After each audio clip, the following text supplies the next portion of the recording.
Buenos días mis niños, en el día de hoy vamos a estudiar en el área del lenguaje escritura de un relato enmarcado. Vamos a conocer un poco más sobre esto. El relato enmarcado se trata sobre los cuentos, que en los cuentos a veces unos personajes le narran a una o varias historias a otro personaje. Entonces, en estos casos el relato principal se llama relato marco y las narraciones incluidas se denominan relatos enmarcados. Es ficción dentro de la ficción, relatos dentro del relato. A ver, conozcamos un ejemplo. Las mil y una noches, en el que Sherezada relata cada noche una historia para prolongar su vida. La historia que ella cuenta son relatos enmarcados. Cuando sucede esto, se dice que el cuento tiene forma de cajas chinas o de muñecas rusas. Es decir, comenzamos una historia, ¿verdad? Y uno de los personajes empieza a narrar otra historia sobre la historia principal. También conocemos unas características del relato enmarcado. Se trata de un cuento dentro de otro cuento y los personajes se repiten durante el relato.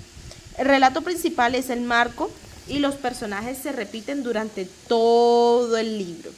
Uno de los personajes del marco cuenta al otro cada uno de los cuentos enmarcados o ejemplo que siempre tienen la misma estructura. Al final se añaden unos versos a modo de enseñanza o moraleja. Como podemos observar en la imagen, ¿verdad? Tenemos un relato sobre otro relato, ¿verdad? Hasta llegar al relato de la realidad. Entonces, a continuación vamos a leer un poco sobre un ejemplo de un relato enmarcado. Dice, La Parca. El día que me contaron la historia no lo hice más que reírme. La curandera vendía piedras energéticas. Me dijo que sí, que si le compraba una, mi suerte se iba a incrementar, pero debía cuidarla bien, porque si se rompía, la maldición de los 5 males irreparables caería sobre mí. Yo era un chico caprichoso, lleno de vida y de energía. En cuanto la curandera terminó el relato, compré 3 piedras y las rompí en su cara. Esa noche soñó con varias criaturas, duende, un dragón, un ángel endemoniado, un mosquito, tamaño oficio, y todos me gritaban, sufrirás. Ahora soy uno más de esa manada. Me dedico a asustar a la gente por las noches y a los que se pasan de listo insultando profecías.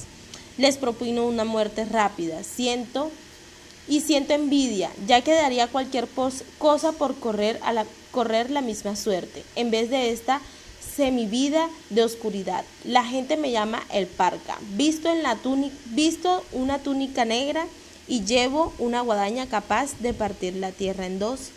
Entonces, si se pueden dar cuenta, él empezó a contar la historia y empezó a decirnos varios sucesos que pasaban en su propia historia, ¿verdad? De esto se tratan los relatos enmarcados. Contar una historia dentro de otra historia. A continuación observaremos un pequeño video sobre los relatos.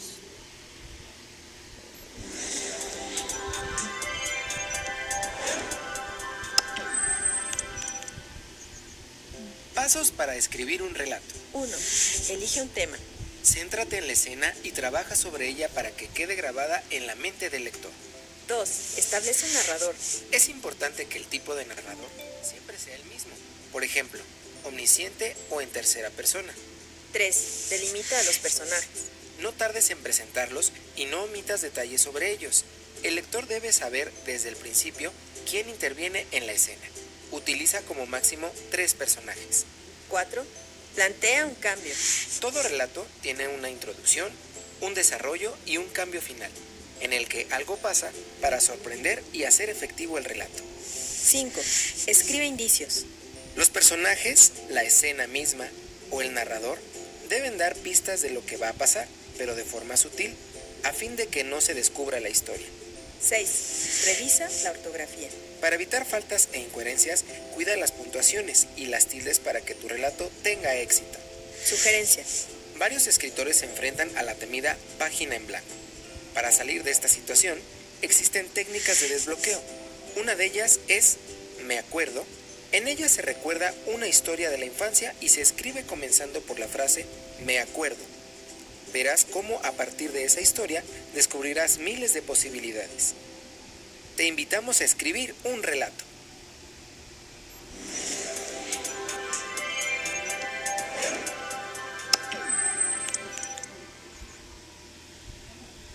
¡Wow! ¡Qué súper divertido!, ¿verdad? Todas esas pautas para poder escribir un relato. Entonces, ¿qué vamos a realizar ahora en la actividad? Realizar la página 79 del libro hasta el punto número 4 y realizamos en un octavo de cartulina una historieta sobre Caperucita Roja, donde contemos un relato, ¿verdad?, sobre esa historia. Espero que les haya gustado la clase del día de hoy, les haya encantado y puedan realizar la actividad sin ningún inconveniente. Chao, chao, muchísimas gracias.